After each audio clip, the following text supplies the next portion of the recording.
कि ऐसा ना हो कि ये समझ लिया जाए कि इन्होंने कन्यादान कर दिया तो सब कुछ खत्म हो गया उनके लिए।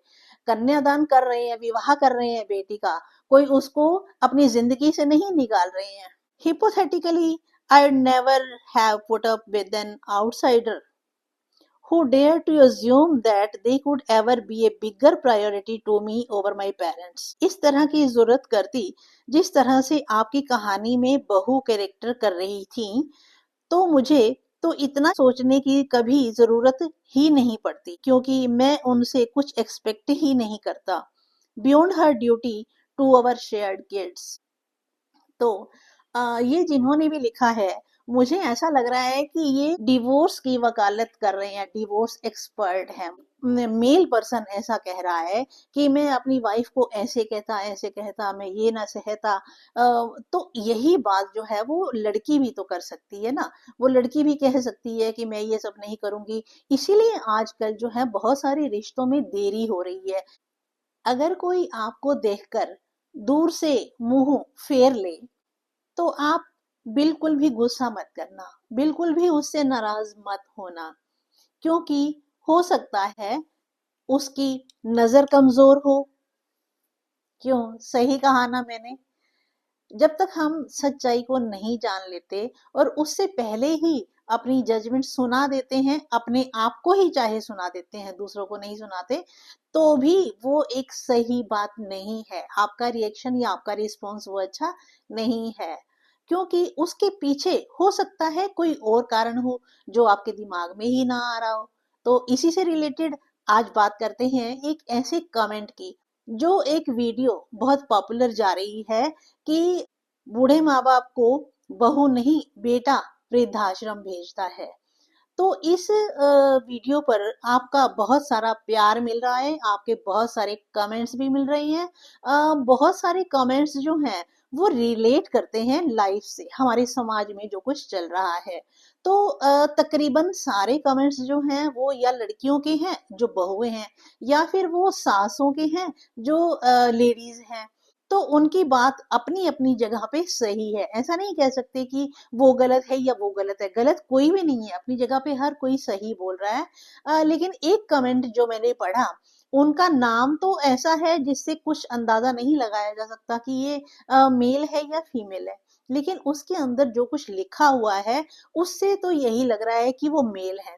तो चलिए मैं आपको वो कमेंट पढ़ के सुनाती हूँ और उस पे अपनी बात भी रखती हूँ आपके सामने, क्योंकि इतने बड़े कमेंट का जवाब भी कोई छोटा कुछ लाइनों का नहीं हो सकता, वो बहुत बड़ा हो सकता है, जो मैं सोचती हूँ कि मैं फेस टू फेस आपसे बात करके ही कह सकती हूँ। नमस्ते, सत श्री अकाल, मैं उषा तनेजा आपका वेलकम करती हूँ। तो आज शुरू करते हैं इस कमेंट के ऊपर। मेरी राय सिर्फ मेरी नहीं है, वो समाज की राय है। वो एक स्पिरिचुअलिटी के रास्ते पर जो व्यक्ति चल रहा है, या जो सब चल रहे हैं, या जो उसके ऊपर प्रीचिंग्स हैं, जो सही बातें कही गई हैं और गलत बातें क्या हो सकती हैं, उनके ऊपर डिपेंड करके मैं आपसे ये डिस्कशन करने जा रही हूँ। तो मैं आपको वो कमेंट पहले पढ़ के सुनाना चाहती हूँ। वो आप साथ साथ स्क्रीन पे भी खुद भी पढ़ सकते हैं। तो उससे पहले मुझे ये चश्मा उतारना होगा, क्योंकि मेरी अब नजर कुछ ठीक हो गई है। तो कमेंट ऐसा है कि वीडियो का नाम फिर से बता देती हूँ कि बूढ़े माँ बाप को बहू नहीं बेटा वृद्धाश्रम भेजता है। तो उस पर एक कमेंट आया है, यदि इस बंदे की सिचुएशन में मैं होता और मेरी को पेरेंट इस तरह की जरूरत करती, को पेरेंट की जगह शायद उन्होंने को पार्टनर लिखना था, इस तरह की जरूरत करती जिस तरह से आपकी कहानी में बहू कैरेक्टर कर रही थी, तो मुझे तो इतना सोचने की कभी जरूरत ही नहीं पड़ती। वैसे मैं कभी फंसता ही नहीं, क्योंकि मैं उनसे कुछ एक्सपेक्ट ही नहीं करता beyond her duty to our shared kids. खैर, hypothetically, I'd never have put up with an outsider who dared to assume that they could ever be a bigger priority to me over my parents. The moment she started whining to me about how I should abandon my family because they are cramping her style, she would be out of my life. मैं तो ना सहता। साफ बोल देता कि देख यार, ये को लिविंग सस्टेन नहीं होगा, कल से तुम भले हम भले, time to talk to the kids and work out custody arrangements. इसीलिए कहता हूँ कि शादी ब्याह मत करो। And here I am speaking to both men and women, जिससे कि यदि आपके को पेरेंटिंग पार्टनर इस तरह से टॉक्सिक निकले, अपने औकात से बाहर, अपनी बाउंड्रीज क्रॉस करके आपकी फैमिली एंड फ्रेंड्स, आपकी पर्सनल लाइफ के साथ इंटरफेयर करने लगे, तो कट ऑफ करना आसान रहेगा। डिवोर्स और शेयर्ड फाइनेंसेस तो इक्विटेबली रीडिस्ट्रीब्यूट करके या झंझट में नहीं करना पड़ेगा। तो ये जिन्होंने भी लिखा है, मुझे ऐसा लग रहा है कि ये पर्सन जो है, ये शायद डिवोर्स की वकालत कर रहे हैं, डिवोर्स एक्सपर्ट है। मतलब जो फैमिलीज में हस्बैंड वाइफ में नहीं बन रही है, डिवोर्स चाहते हैं, ये उनका डिवोर्स कराने में बहुत परफेक्ट होंगे। ठीक है, उनका अपना प्रोफेशन है, वो जैसे सोचते हैं अपने हिसाब से वो सही सोच रही हैं। तो मैं थोड़ा सा इससे अलग भी सोचती हूँ। मैं ऐसे अलग सोचती हूँ कि अगर आपकी बात सभी यंग गर्ल्स एंड बॉयज मान लें, तो फिर वो सोसाइटी कहाँ सस्टेन कर पाएगी, कहाँ आगे बढ़ पाएगी? नहीं बढ़ पाएगी जब शादी ही नहीं करेंगे। शादी करेंगे तो बच्चे होंगे, और बच्चे होंगे तो उनके प्रति जिम्मेदारियां भी निभानी पड़ेंगी।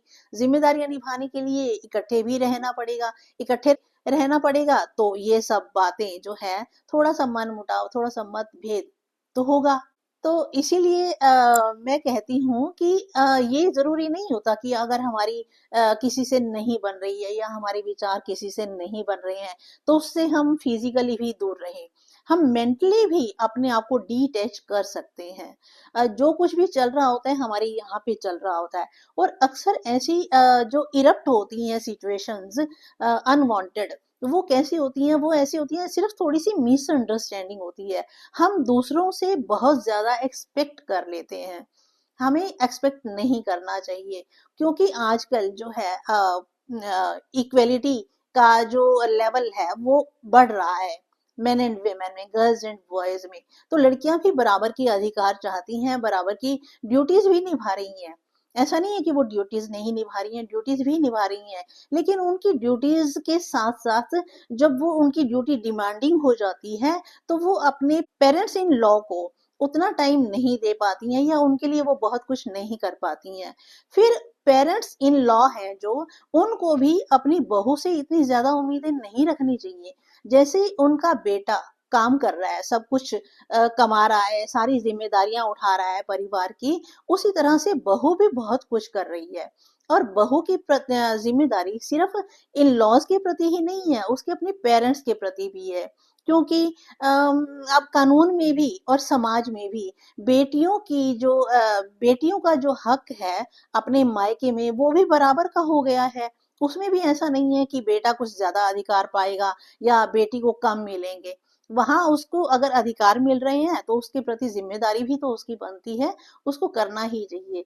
इसीलिए मैंने जो वीडियो बनाई थी उसमें ये कहा था कि बेटा अगर चाहे तो वो उसकी अपनी ड्यूटी है अपने माँ बाप के प्रति, अपने पेरेंट्स के प्रति, कि वो उनकी सेवा करे। बहू से जबरदस्ती करना तो बहुत दूर की बात है, वो उससे एक्सपेक्ट ही नहीं कर सकता, उसको एक्सपेक्ट करना भी नहीं चाहिए।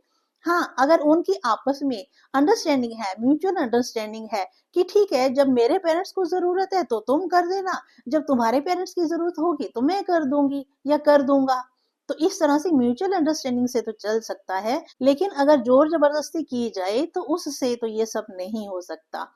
और फिर ऐसा मतलब लड़के के माँ बाप को भी बहुत ज्यादा एक्सपेक्ट नहीं करना चाहिए, और लड़के को भी एक्सपेक्ट नहीं करना चाहिए। तो ये बराबर बराबर का चल रहा है, बराबर का ही रहने दीजिए। और दूसरी बात ये है कि अगर एक मेल पर्सन ऐसा कह रहा है कि मैं अपनी वाइफ को ऐसे कहता, मैं ये ना सहता, तो यही बात जो है वो लड़की भी तो कर सकती है ना। वो लड़की भी कह सकती है कि मैं ये सब नहीं करूंगी। इसीलिए आजकल जो है बहुत सारे रिश्तों में देरी हो रही है। इसीलिए देरी हो रही है क्योंकि लड़कियां भी यही चाहती हैं कि हमारे जो पेरेंट्स हैं वो मेरे पेरेंट्स मेरे से दूर ना हो, कि ऐसा ना हो कि ये समझ लिया जाए कि इन्होंने कन्यादान कर दिया तो सब कुछ खत्म हो गया उनके लिए। कन्यादान कर रहे हैं, विवाह कर रहे हैं बेटी का, कोई उसको अपनी जिंदगी से नहीं निकाल रहे हैं, वो भी उनके साथ उतनी ही जुड़ी हुई है जितना कि बेटा उनके साथ जुड़ा हुआ है। तो इस तरह की उम्मीदें रखना सही नहीं है, और मैं नहीं चाहती कि ये सब जो है इस कमेंट में लिखा गया है उस पे सब फॉलो करें। अपनी अंडरस्टैंडिंग से काम लें, अपनी म्यूचुअल अंडरस्टैंडिंग, दोनों आपस में बात करके देखें कि कैसे ये सब सही हो सकता है। शेयर्ड किड्स के प्रति जहां तक जिम्मेदारी की बात है, तो शेयर्ड किड्स के प्रति अपना पैसा दे देना या उनको स्कूल में अच्छे दाखिला करवा देना, उनका सब खर्चा उठा लेना ही जिम्मेदारी पूरी करना नहीं होता। उस बच्चे के साथ रहना, उसको इमोशनली स्ट्रोंग बनाना, उसको सोशली स्ट्रोंग बनने में हेल्प करना, ये सब भी पेरेंट्स की, दोनों की जिम्मेदारी होती है, किसी एक की नहीं होती है। इसीलिए पेरेंट्स अगर दो जने हैं, एक नहीं है दो हैं, तो वो आपस में किसी तरह से अपना गुजारा कर लेंगे, अकेले भी रह लेंगे, दूर भी रह लेंगे। और कहीं कुछ दिक्कत है शरीर में, कोई प्रॉब्लम है, तो खाने वाने का अरेंजमेंट भी वो किया जा सकता है। लेकिन हस्बैंड वाइफ जो यंग कपल है, उनके किड्स हैं छोटे छोटे, उनको ये बात नहीं सोचनी चाहिए कि चल तुम्हारी राह अलग और मेरी राह अलग। मैं इस बात को तो बिल्कुल भी कमेंट नहीं करूंगी, और मेरे ख्याल से जो कोई भी विवेक वाला पर्सन सामने देख रहा है, इस वीडियो को देख रहा है, वो भी कभी नहीं चाहेगा। तो इसीलिए मैं तो चाहती हूँ कि इस दुनिया में आपसी अंडरस्टैंडिंग बनी रहे, और ऐसा ना सोचा जाए कि हमें दूसरों से एक्सपेक्टेशंस हैं, बल्कि ये सोचा जाए कि मैं क्या कर सकता हूँ इस परिस्थिति को ठीक करने के लिए। तो मेरे ख्याल से ये क्लियर हो गया होगा मेरी ऑडियंस को, बहुत प्यारी सी ऑडियंस जो मिल रही है मुझे। तो आज के लिए इतना ही। फिर मिलते हैं अगली वीडियो में किसी नए टॉपिक के साथ, या किसी नए कमेंट के रिएक्शन के साथ। तब तक आप अपना और अपनों का बहुत बहुत ख्याल रखना। Okay, thank you, bye bye.